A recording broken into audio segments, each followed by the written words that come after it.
아마 지역의 가서도 그렇고 언론들 뭐 사회적으로도 그렇고 정치적으로 그렇고 이 나라 풍토가 야당한테는 상당히 박하적인 풍토입니다.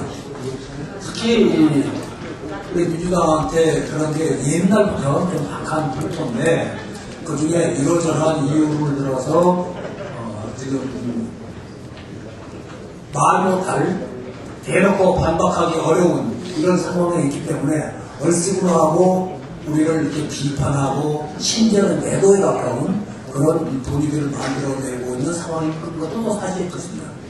여러분들 지에 가면 참 걸핏하면 잘하라 그런 소리가 들 것이고 그렇지 않으면 너희들 뭐 하는 거냐 이런 소리가 들 것이고 별별 때로는 모독적인 그런 얘기도 들을 겁니다.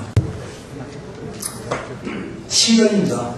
시련이지만 옛말에 이런 거 있습니다. 천장사인의 손목이 근골이다 그런 말 있습니다. 하늘이 장차 사람을 씀에 있어서 먼저 그 근골을 괴롭힌 것이다 그런 말이 있습니다. 사람은 단련을 통해서 신뢰를 벌써 강해지는 겁니다. 아까 김한배 대표도 상당히 자신 있게 결의했던 말씀하신 걸 들었는데 그렇게 해야 합니다. 제가 보기로는 여러분이 이런 시련을 겪고 있는 것은 의미상으로 보면 앞으로 보다 더 큰 일을 하기 위한 준비였습니다. 이런 과정을 거치면서 그동안 어찌 보면 조금 풀어졌을 수도 있고 어찌 보면 조금 낙관적으로 돼 있을 수도 있고 조금 아니었을 수도 있는 그런 태도를 바로 잡고 새롭게 신발들을 고쳐내고 우리 역사를 또 한번 감당해 나가야 한다. 그런 입장으로 하늘이 준 기회라고 저는 생각합니다. 이런 아픈 기회는 또 여러분이 받는 비판이 옳든 그르든 사실이든 아니든 간에 여러분에게는 양약으로서 작용을 해야지 이것이 기가 죽고 또는 패배의식에 잡히거나 심지어는 자기 모멸적인 이런 태도로 흘러가서는 안 됩니다. 왜 안 되냐면은 우리 역사가 여러분들의 어깨에 상당 부분 얹혀있기 때문입니다. 앞으로 한국사를 바꾸어 나가는 작업에 여기 계신 여러분들에게는 누가 그걸 감당을 하겠습니까? 실제에 있어서 누가 우리 역사를 변화시켜 나가겠습니까? 저는 여러분들이 반드시 그런 작업을 해야 할 것이고 그 작업을 위해서 이러한 우리가 겪고 있는 상황을 정말 자산으로 활용해서 새로운 창조로 이어져 나가기를 간곡히 바랍니다. 사실은 그 말을 하고 싶어서 이 자리에 나왔습니다. 여러분 꼭 그렇게 해주십시오. 요즘 민주당을 폄하하는 얘기가 가끔 듣습니다. 그리고 민주당을 폄하하는 것이 마치 일부 지식인들을 보면 지식인들이 당연한 그리고 뭐랄까 당연한 그런 지적, 당연한 그런 논리 이것처럼 얘기를 하는데 그 사람들은 민주당이 무엇인지에 대해서는 전혀 개의를 하지 않고 민주당이 무엇을 해야 하는가에 대해서는 전혀 언급도 하지 않고 관심도 없고 오직 그저 비판적이만 몰빵 같은 그런 반대로 봤습니다. 실제 한국에서 민주당이 갖는 역사는 한 60년 됩니다. 처음에 민주당은 사회국부가 있어 민주당이 그 전에 무슨 한진당 씨까지 가지 않겠습니다. 민주당이 창당이 되고 그때부터 정당사가 시작이 됐다고 하고 있습니다만은 그 전 역사는 그만두더라도 민주당이 나중에 신파국파로 사회국의 신파국파로 바뀌면서 발전을 거듭해옵니다. 국파는 굳이 따지다 보면은 보수 지지층이 중심되던 한민당계 쪽 사람들의 세력이 많이 차지하고 있었을 것이고 신파는 보다도 좀 더 개혁적인 그런 인물들로 구성되었습니다. 그리고 윤석열 전 대통령은 신파 쪽에 계시고 그렇게 하면서 사회부를 경고하고 부사정권이 오고 그러면서 수없는 이양집단을 벌이면서 이제 다음이 변화해 옵니다. 그러나 그런 장가지들을 넣어가지고 흠흠만으로 보다 보면은 결국은 그때 신민당이 신부파로 민주당이 신부파로 나뉘어서 하나는 민주당이 되고 또 하나는 이제 지금 당분간을 생각했는데 이쪽은 두 부분에서 나오게 됩니다. 우리가 지금 얘기하고 있는 이 민주당의 뿌리는 처음부터 그래도 그때 그 상황에서 개혁적인 정당으로 출발했습니다. 그때 당시에도 개혁적인 정당으로 출발했고 앞으로 우리 그 역사에 있어서도 상당 부분 새로운 모습으로 나아가려는 의지가 있고 있습니다. 그리고 그 중에는 특히 이 김대중 대통령의 그 입장이나 철학 같은 것이 나중에 그 당시에도 크게 작용을 했는데 그때 김대중 대통령의 주장을 보면 지금 봐도 상당히 진보적인 이상이 강합니다. 일제는 그 양반이 갖고 있던 대중경제론 같은 내용을 보면은 지금도 상당히 눈을 크게 두고 봐야 하는 그런 내용이 있고 또 선당의 통일론은 거의 빨갱이라고 매도당하는 거의가 아니라 빨갱이라고 매도당하는 정도로 선진적이었던 것이고 또 노동제에 대한 그 항해 사사기에 쓴 글들을 보면 상당히 진보적인 글들이 많이 있었습니다. 또 그 흐름이 계속 같은 그 당시 그 당의 군사적 5.16 이후에 군사정권 이후에도 그 흐름이 상당 부분 밑에서 잠재해 있었다고 저는 생각을 하고 있습니다. 특히 김대중 대통령의 경우는 그 투쟁 과정에 있어서 제야 민주화 세력과 직접 간접적으로 늘 교화하면서 이렇게 진행해 옵니다. 그렇기 때문에 그 당시 제야 민주화 세력이 요구했던 우리 사회에 있어서의 정의의 문제라든가 병역의 문제 이런 문제에 대해서 민감할 수밖에 없었고 그거에 또 개인적 철학이 그런 입장이었습니다. 그래서 그런 그 영향력이 상당히 크게 작동을 했던 것이고 나중에 이 통일민주당 평화민주당과 통일민주당으로 바뀌면서 그동안 대력 투쟁 그러니까 민주화 투쟁을 해왔던 정당 내부에서 내부이긴 했지만은 결국은 구파적 색깔이 좀 더 보수적 색깔이 있던 사람들은 되게 김영삼 라인 쪽으로 많이 흡수가 됐고 그래도 개혁 진보적 세력들이 우리 평화민주당 쪽으로 이렇게 흡수가 되는 그런 변화를 보입니다. 결국은 그런 과정을 거치면서 우리 당은 어찌 보면 자연스럽게 또는 상당히 의지적으로 진보적 방향으로 발전을 거듭해왔다고 생각합니다. 그렇기 때문에 그동안에 우리 한국 정치가 실제 정책 경쟁을 별로 할 수가 없었고 우리가 처음 정권을 잡던 1997년 이전에는 결국 그 이전에 좀 더 올라가면은 민주냐 반민주냐 하는 민주화 투쟁으로서 정치라는 것이 거의 일반되었던 과정을 우리는 거칩니다. 그때 당시에 무슨 우리가 정책 경쟁을 한다거나 무슨 우리가 무슨 정책 경쟁을 통해서 어떤 새로운 삶이나 새로운 가치를 이 사회에서 실현해본다거나 이런 보다 진보적인 내용은 정치 차원에서 국회 차원에서 거의 할 겨를이 없었고 실제로는 민주냐 반민주냐 이 투쟁을 주로 해왔던 것이죠. 또 그 과정에서 치열하게 싸우다가 우리가 87년 그런 시민혁명을 통해서 우리가 시민혁명을 할 수 있는 그런 과정을 통해서 우리가 부분적으로 승리를 하게 되고 그리고 그 다음에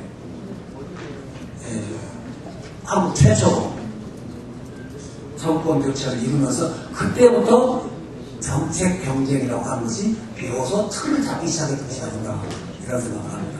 실제로 그전에는 정책 경쟁이라고 할 만한 여유가 없었습니다. 할 수가 없었습니다. 왜냐하면 정책 경쟁이라고 하는 것은 정권이 서로 바뀌어야만 가능한 것입니다. 한 정권만 계속 되는데 어떻게 정책 경쟁이 됩니까? 정책 경쟁이 되려면 정권이 바뀌어서 야당이 여당이 돼가지고 또 정책을, 자기 정책을 실현할 수 있어야 하고, 자기 정책을 이게 펼 수가 있어야 하고, 또 여당은 야당이 돼서 그걸 뭐 비판한다든가, 또 이런 서로 이게 순환이 이루어져야 하는데, 우리는 단 한 번도 우리 사실 그런 적이 없습니다. 그래서 정책 경쟁이라는 말 자체도 교과서적인 용어로서만 사실 이용되고, 심지어는 야당을 음해하기 위한 고도의 방법으로서 정책 경쟁이라는 말이 일부 사용됐다고 저는 생각을 합니다. 그 당시는 야당으로서는 정책을 펼 수 없었고, 또 정책을 만든 것도 쉽지가 않은 이런 상황에서 우선 정책 경쟁이라고 하는 것은 결국 야당을 공격하기 위한 상당히 단수 높은 그런 술수였다고 저는 생각을 하고 있습니다. 그런 과정을 거치면서 우리가 이제 민주화 투쟁에서 일단 승리를 하고, 그 다음에 2010, 그 다음에 이제 제1차 정권을 김대중 정권에 들어쓰고, 그 다음에 노무현 정권에 들어쓰고, 그러면서 비로소 우리 정치에, 우리 사회에 새로운 정책, 새로운 패러다임 같은 것이 발생했다고 생각을 합니다.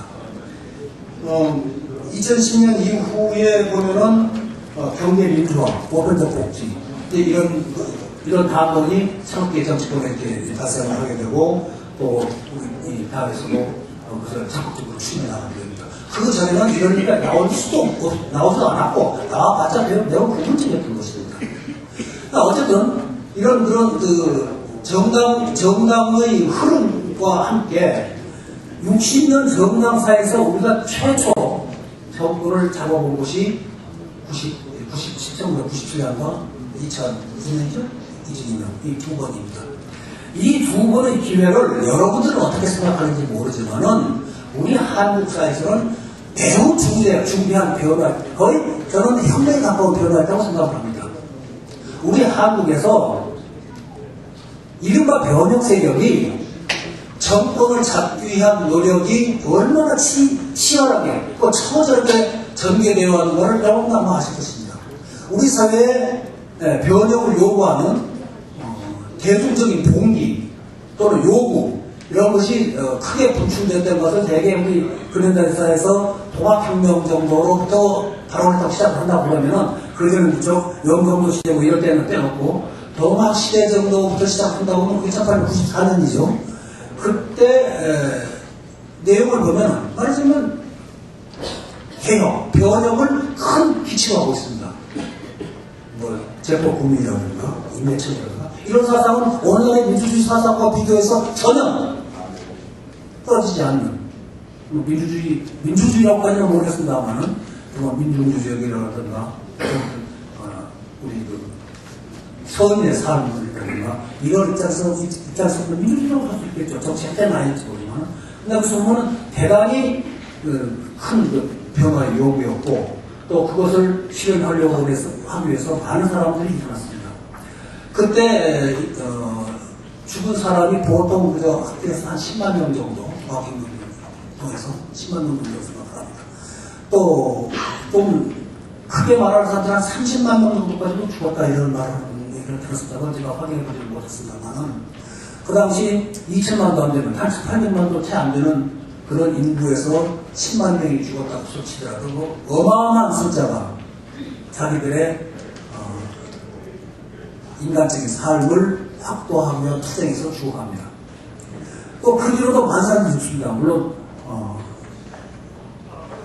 우리 운동대들 같은 것도 있었습니다만 그것은 총선으로 달려간다 하더라도 그 다음에 일제시대에서 싸움이라든가 작정선언, 해방을 또 4일 투쟁의 과정 무슨 군마사건 같은 거 있었고 그 오랜 기간 밀접투쟁 광주 사태 광주 우그라고 도 이런 과정을 통해서 우리 국민들은 그 한 100여 년 동안 치열하게 싸웁니다. 아마 우리 국민처럼 싸움을 많이 한 국민이 다른 나라에 그렇게 있다는 이 생각 들어보지 못했습니다. 엄청나게 긴 시간을 싸웁니다. 엄청나게 긴 시간을 싸우면서 그들이 하고자 했던 것은 정권을 바꾸자고 했던 겁니다. 정치적으로 말하는 겁니다. 사상적으로나 역사적으로는 다른 의미 얼마나 말할 수 있겠지만 정치적으로 말하면 정권을 바꿔보자 하는 것이었습니다. 정권을 바꿔서 사람답게 살아보자는 것이 그 중심 핵심의 내용입니다. 그런 의미에서 보다 보면 통합혁명도 정치적으로 승리하지 못했습니다. 결국 패배했던 것입니다. 그리고 많은 그 주위에 우리 국민들이 처절한 투쟁, 생명을 잃는 투쟁, 이 투쟁을 통해서 우리는 민주주의와 정의와 인간적 가치를 실현하기 위해서 싸워나갑니다. 그러나 단 한 번도 우리 개혁 세력이 정권을 잡아본 적이 없습니다. 그건 다른 말로 하면 현실적으로 실패하고 있다는 얘기입니다. 그것이 처음 성공한 것이 저는 1997년에 정권교체를 봅니다. 우리나라의 개혁 세력이 최초로 정권을 잡은 것이 1997년입니다. 그래서 이 사태는 우리가 대단히 중요한 것을 생각해야 하고 자랑스럽게 생각해야 합니다. 그것이 바로 오늘의 민주당입니다. 그 이어서 노무현 정권이 들었습니다. 그리고 복지정책이라든가 경제민주라든가 이런 새로운 우리 가치, 새로운 원칙이 우리 사회에 제시되는 겁니다. 이렇기 때문에 우리 민주당의 과거를 또는 우리 민주당의 업적을 쉽게 평가하거나 단순하게 그냥 이렇게 넘어간다거나 심지어 편애한다거나 이런 것은 참 언어도단입니다. 민주당이야말로 이 나라 개혁세력으로서 최초로 정권을 교체해본 세력이다. 이것은 우리 역사에 아무리 강조해도 괜찮다. 그리고 우리는 그 민주당을 지금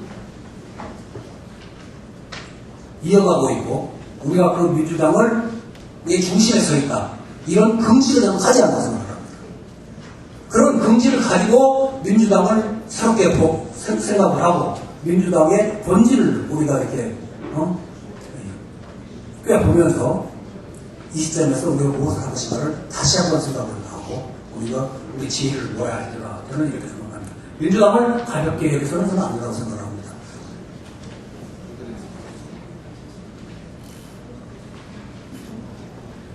걸핏하면 요즘 정치권이 샌드백입니다.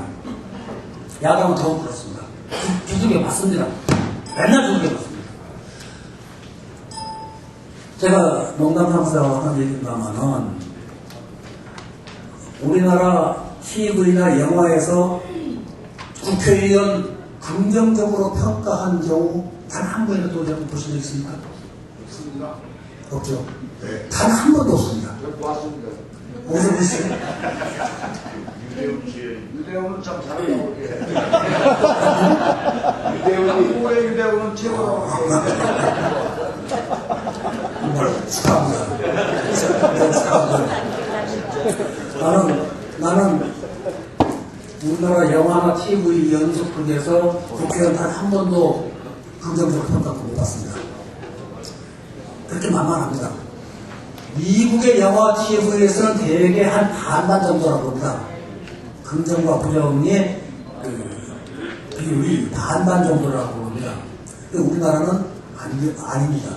전혀 안 됩니다. 왜 그렇게 얘기했는가? 왜 그렇게 우리나라 정치인들은 그거야 되는 건가? 그러니까 물론 1차적으로는 국회에 책임이 있겠죠. 정치적 책임이 있겠습니다만은 솔직하게 이제는 이 시점에서는 솔직하게 그리고 우리가 좀 더 근본적으로 우리 정치 구조와 현실을 봐야 한다고 생각합니다. 한국에서 과연 정치를 시작한 지가 얼마나 됐습니까? 여러분 해방부터 한국에 정치가 있었다고 생각합니까? 저는 없다고 생각합니다. 투쟁만 있었습니다. 민주냐 반민주냐 그 과정에서 민주화를 위한 투쟁이 우리 야권의 중심적인 과제였고 우리들의 업무였습니다. 정치라는 것은 서로 타협하고 대화하고 그래서 함께 결론을 가능하면 함께 결론을 내리고 그것을 실천해 나가야 하는 거 아닙니까? 그런데 우리는 그것이 불가능했습니다. 독재에 대항해서 싸우는 민주화 투쟁이었지 그것이 무슨 정치로 이어지지는 못했던 것입니다. 그 정치 경쟁도 그런 안 이루어졌어요. 정치는 없었습니다. 그 정치가 비로소 우리 이 사회에 등장한 것이 나는 지난 우리 민주당이 97년 김대중 대통령의 정권 집권 그 이후부터 정치라는 것이 그래도 기초적으로 도입하기 시작했다고 저는 봅니다. 그전에는 정치라는 것이 거의 없었다고 생각하고 추정을 했었습니다. 그러면은 왜 이것이 어떻게 갔느냐? 왜 이것이 한국 사회가 정치가 이 모양이 되어가느냐? 한국 사회 자체가 정치를 하게끔 되지 않습니다. 한국 사회 구조가. 여러분 이 대목은 조금 새겨두실 필요도 있습니다. 한국 사회에서 지금 움직이는 프레임이 뭐라고 생각합니까? 나는 한국 사회 움직이는 프레임이 첫째는 분단사회, 분단. 이 분단이라고 하는 것이 한국 사회를 움직여가는 주요 축의 하나입니다. 분단. 두 번째가 재벌을 중심으로 하는 한국 경제 구조. 세 번째가 87년 헌법. 이 세 가지가 한국 사회를 움직여가고 있는 축이라고 생각합니다. 프레임입니다. 그리고 이 세 가지가 합쳐지면서 서로 호조하면서 한국을 규정하고 한국 정치를 진행합니다. 우선 87년 헌법을 역으로 해서 처음에 그 분단 문제를 봅시다. 분단 상황으로 인해서 한국에는 진보적 정치가 상당히 거의 없었습니다. 지금도 그로 인해서 정치가 많이 막히고 있습니다. 그럼 여러분들 보시지 않습니까? 무슨 심지어는 일베 이런 것들까지 일어났어. 무슨 빨갱이라고 조국이라고 이거 뭐라고 하듯이 우리 정치가 지금 한국 사회입니다. 한국에서 조금만 진보적이면 전부 옛날에는 빨갱이 지금 좀 이런 식으로 규정을 나갑니다. 한 사회는 한 정치는 좌우의 날개로 납니다. 보수와 진보가 서로 바뀌어가면서 새로운 발전을 짜가는 겁니다. 진보 쪽이 날개가 아예 없거나 반쯤 잘려버린 상황에서 보수 일방으로 나가는 사회. 이 사회에서 어떻게 노동의 문제, 복지의 문제, 사상의 자유의 문제 이런 것이 발전해 나갑니까? 발전 못합니다. 그렇기 때문에 한국 정치는 보수 편향으로 나가면서 그쪽의 기득권을 형성해 나가면서 그네들에 의해서 규정되고 좌우됩니다. 그러니까 우리 사회는 처음부터 한쪽 날개를 얻거나 반쯤 이런 상태에서 정치가 시작되고 있었던 거예요. 그러니까 정치가 제대로 발전할 필요 없습니다. 진보적 사고가 상당히 없습니다. 그런 속에서 정치를 하려고 하니까 정치가 위축될 수밖에 없습니다. 그 다음에 87년 헌법, 87년 헌법이 잘못합니다만은 87년 헌법 보십시다. 또 어느 단위대로 되어 있습니다. 모든 권력은 국민으로부터 나온 게 아니고 대통령으로부터 나옵니다.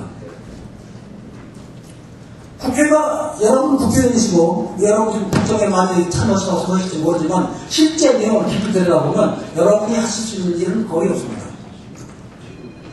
대통령 중심제를 실시하고 있다는 미국을 보십시다. 의회가 가지고 있는 권력은 박대합니다.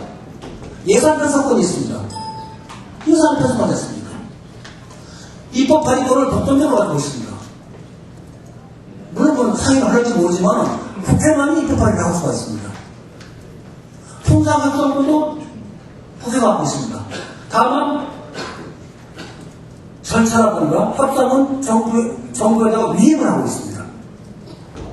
그건 어쨌든 국회 권한입니다. 그 다음에 인사청문회라는 것도 여기하고 지금 상대가 안 됩니다. 거기서 인사청문회 우리나라 말하면 국장급 이상 인사청문회 대상인데 그 사람들은 국회에서 청문회 통과 못하면 임명 못합니다. 미국의 국회는 대통령을 실제는 미국의 국회는 그렇게 마땅한 힘을 가지고 있습니다.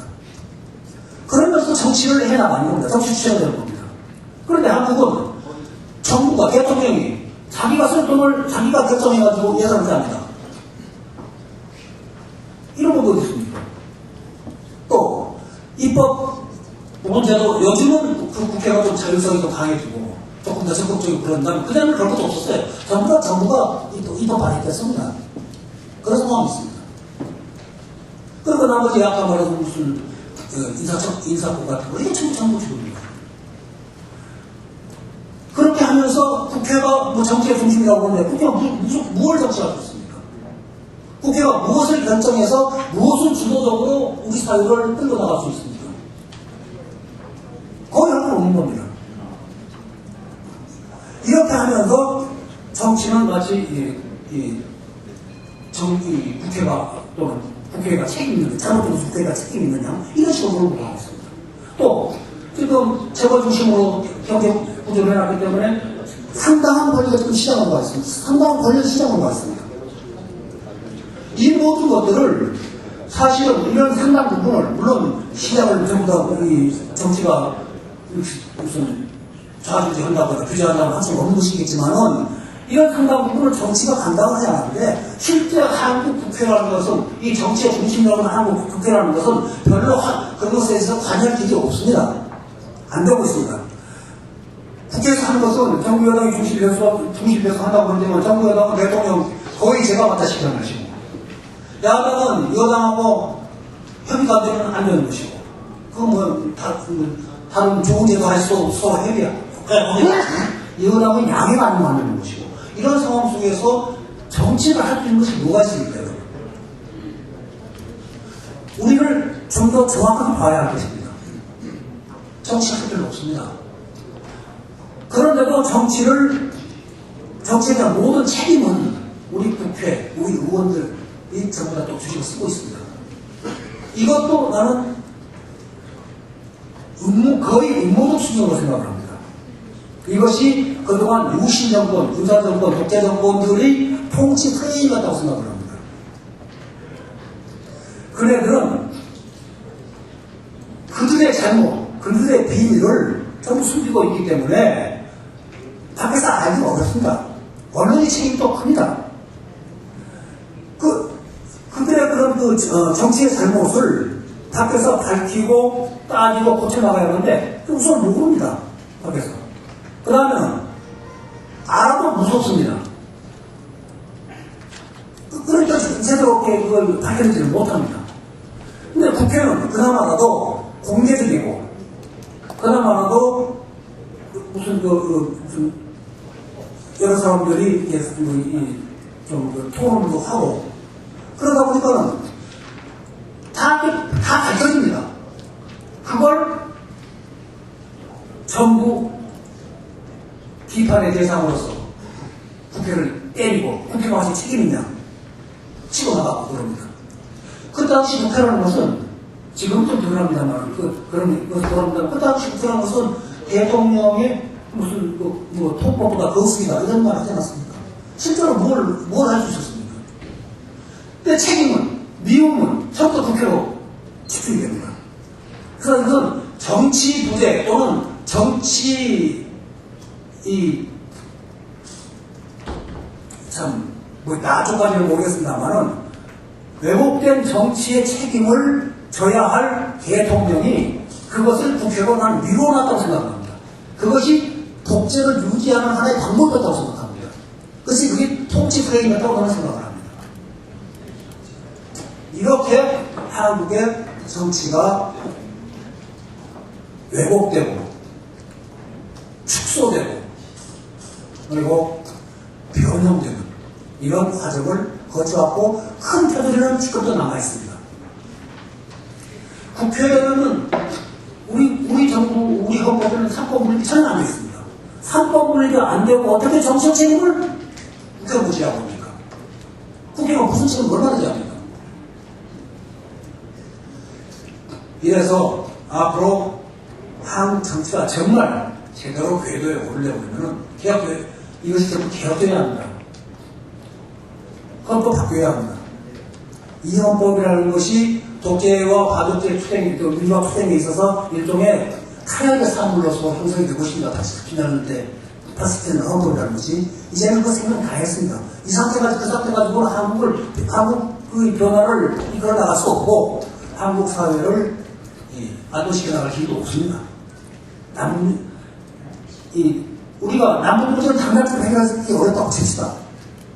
또 경제 문제도 역시 그렇다고 칩시다. 그러나 경제 문제만 해도 이미 이제는 그 강보다 계속해서 흔들리고 있습니다. 경제 민주화란 말이 전에 어디에 나오긴 했었습니까? 근데 지금은 이혼합까지 들고 나오고 있습니다. 그만큼 거기가 강조했던 기초가 흔들리고 있는 겁니다. 이거 우리 당이 강하게 밀어붙여서 해결해 나가도록 할 것입니다. 개헌 문제 역시 해결해야 합니다. 개헌 문제가 해결되지 않으면은, 헌법 문제가 해결되지 않으면은, 정치 제궤도에 오르기 어렵습니다. 구조상 안 되게 되어 있습니다. 오늘날 많은 사람들이, 일부 식착층까지도 정치 문제를 개혁한다고 하고, 발표하고 의원 정수 축소니, 세비상감이니, 무슨 의원 여정특권 무슨 제한이니 이런 소리 하는데, 이거 한국 정치 발전과 거의 관계가 없는 지역 발전적인 문제들입니다. 의원수? 우리나라 지금 세계에서 의원수 대 유권자 수 비교하면 4번째입니다. 미국이 제일 많고, 멕시코, 일본, 멕시코가, 그 다음에 한국이 겁니다. 유권자 대비 의원수할 때 우리 결코 많은 거 아닙니다. 그런데 같이 그것이 책임있는 그것도 되더라고 많은 사람들이 따라갑니다. 또 세비 의원이라는 것은 이제 제대로 일을 하게 하고 무슨 다음에 뭡니까 무슨 연금 같은 것도 별로 없고 그런 입장에서 또 일하고 하는 입장에서 현재 의원의 세비가 꼭 많은지 저는 그 점에 대해서는 저는 별로 그렇게 자신이 없습니다. 면책특권을 자꾸 제한하자고 하는데 면책특권을 왜 발생했습니까? 권력으로부터 왕 또는 대통령으로부터 자유롭게 발언하면서 만드는 게 면책특권입니다. 만약에 면책특권을 제한하면 이어져가는 이유로 제한하면 그날부터 아마 경찰에 또는 서로 권력에 감시 대상이 될 겁니다. 의원들은. 그리고 잘못하면은 조작 대상이나 공작 대상으로 전락할 수도 있습니다. 그것이 가져오는 지금 폐해는 또 있지만은, 폐해는 있다 하지만은, 그렇다고 해서 그것을, 만일, 없앤다거나, 삭제한다거나, 그렇게 되면 그 뒤에 오는 부작용은 지금보다 훨씬 더 커질 것입니다. 역사의 과제를, 역사의 결과를 그렇게 함부로 쉽게 이렇게 단정을 하고 그렇게 쉽게 개폐하려고 폐지하려고는 그런 태도는 조심스러워야겠다고 저는 생각을 합니다.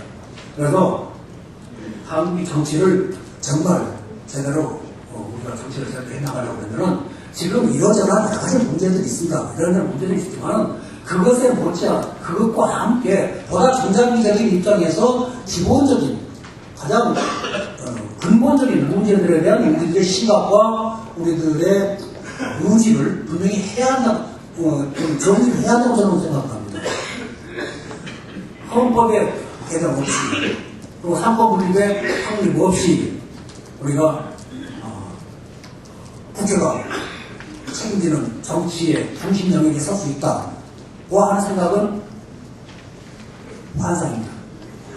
저는 어려울 것입니다. 또 이 남북분단 문제가 어느 정도 해결되거나 진전되지 않고 적어도 우리의 진보적인 사고와 행동이 이렇게 공각적으로 차단당하지 않는 사회를 만들지 않고는 그것만 정치권을 해야 합니다. 우리의 정치는 균형을 이루어 가자는 게 어렵습니다.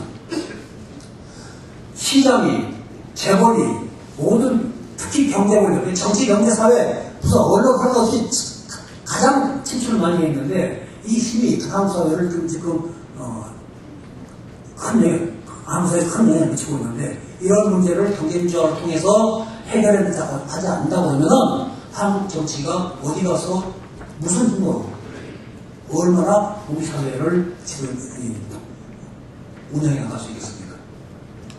저는 민주당이 이런 문제에 대한 문제의식을 보다 분명히 갖고 거기에 대한 대책을, 중장기적인 대책을 이렇게 세워나가야만 하고 그런 과정을 통해서 한국 사회에 대한 책임을 지고 우리 국민들에게 신뢰를 호소하고 우리들의 그 철학과 우리 국민들의 진정성을 확보할 수 있고 호소할 수 있다고 생각합니다. 그런 점에 대해서도 항상 이렇게 중대문제적인 입장에서 또는 강제적인 입장에서 또 여러 가지 문제를 봐주셔야 하고 그렇게 하지 않으면 정치 영역은 점점 축소됩니다. 대통령의 제왕적 권력이 우리 정치 권력을 상당 부분 이미 제약을 하고 있고 그 다음에는 언론, 무슨 학계, 무슨 재벌 이런 데가 전부 정치 권력을 야금야금 먹어갑니다. 실제 지금 여러분들 우리도 이미 그런 걸 겪고 있지 않습니까? 우리가 이니시어티브를 쥐고 무슨 사회 문제를 해결해 나간다기보다는 언론에서 크게 떠들어내면 거기에 반응하는 이런 그 경향이 많습니다. 물론 한국 사회의 언론이 중요한 것입니다. 또 그것들을 받아들여야 하지만은 정치 보유 영역, 정치인의 영역은 자꾸 축소되면서 반대로 다른 각 부분이 정치를 잠식해 들어오고 정치 영역은 점점 왜소해지고 정치는 점점 국민들과 멀어지고 TV와 영화에서는 자꾸 악의도가 나오고 이런 과정이 계속될 것이라고 생각합니다. 그러면 정치 개혁하는데 누가 정치 축소하자고 이런 얘기는 해법이 안 가는 겁니다. 그것을 떠나서 우연하게 우리의 문제들을 보면서 대처해 나가는 이런 지혜가 필요하다 그렇게 생각합니다. 여러분들 시골 출소, 지방 출신으로 계실지 모르겠지만 농구동에서 물이 셀 때 농구동 밖에서 아무리 막아봤자 안 막힙니다. 농구동 안에서 막는 겁니다. 구조를 버티지 않고 구조에서 타생하는 문제들을 그때그때 무슨 하나씩 편의적으로 대중적으로 대응해가지고 해결 안 됩니다. 그런 문제도 우리가 심도 있게 검토하고 판단해야 하지 않는가 하는 생각을 합니다. 지금 우리에게 필요한 것은 신뢰와 기대의 회복일 것입니다. 우리 민주당에 대해서 좀 많은 분들이 실망해서 돌아서고 또 개편하고 지금 그러고 있습니다만은 매우 또 그런 문제 때문에 우리가 조금 의기소침한 것도 사실입니다만은 여기서 우리가 무너지면은 민주당이 무너지면은 한국에 대안이 없습니다. 한국의 역사가 한쪽에 어긋납니다. 우리 안에도 누가 한국사를 지금 바꿔나가고 있고 누가 한국사를 변형시킬 겁니까? 우리 안에 누구 있습니까? 새로운 무슨 정당이라든가 정파 얘기가 나오고 있고 또 뭐 그 나름대로 논리도 있고 이유도 있겠지만은 그러나 한 정치를 책임지고 한 사회의 한 역사를 감당할 수 있는 정치 세력이라는 게 그렇게 만만하게 하루아침에 생성된 거 아닙니다. 그것은 민주당이라고 하는 아까도 말씀드렸지만 깊은 뿌리와 성과가 있고 그리고 많은 고통 속에서 이렇게 발전해왔고 싸워왔던 이 당이 그래도 우리의 희망입니다. 이 당이 무너지면은 정치적 대안은 쉽게 탈 수 없고 그 정치적 대안이 쓸려가기를 바라는 세력들은 매우 화나고 있습니다. 우리가 우리 신뢰와 기대를 회복을 해야 하고, 그러려고 그러면은 여러분들이 자신을 가져야 합니다. 어려움은 겪지만은 정치에서 어려움은 항상 있는 겁니다. 어디는 어려움이 없습니까? 아까 원내대표가 그러시던가? 우리가 가지고 있는 것은 14척의 배가 아닙니다. 우리는 100척 넘는 배를 가지고 있고, 보고서에서 수많은 배를 또 올라지 또 많이 있습니다. 우리는 할 수 있습니다. 우리가 먼저 하려고 그러면 기죽고, 힘 빠지고, 눈치 보고, 이렇게 해서는 전망이 없습니다. 여러분들이 자신을 가지고, 그리고, 맞으면서, 또, 정말 헌신하면서, 이렇게 싸워나가고, 이렇게, 우리를 재벌에 나간다고 하면 저는 충분히 성장이 있다고 생각합니다. 왜냐하면 우리에게 지금 많은 자산들이 있지 않습니까? 정치적 자산들이 많지 않습니까? 그런 자산들도 있고, 또 숨어있는, 또는 지금은 돌아선 것 같지만은 다시 우리를 지원해줄 세력들도 여전히 많이 남아있습니다. 이런 힘들을, 이런 능력들을 여러분들이 모으는 작업을 해야 되는데, 그러려고 하면은 아마 여러분들 모두가 정말 힘을 합쳐서 새롭게 가지고 출발하면 저는 가능하다고 봅니다. 이렇게 쉽게 포기하고 포기하는 게 아닙니다. 여러분이 포기하는 것은 역사를 포기한다고 한국과 똑같다고 하는 그런 사명감과 비전 결의를 좀 가져야 봅니다. 그렇게 하면 길이 분명히 열릴 것입니다. 그래서 여러분들의 좌절과 설명은 역사적 조약이 될 수도 있다는 것을 저는 여러분들에게 경고합니다. 여러분들 정말 힘내서 새로운 역사를 만드는 데 앞서서 주시기 바라겠습니다. 감사합니다.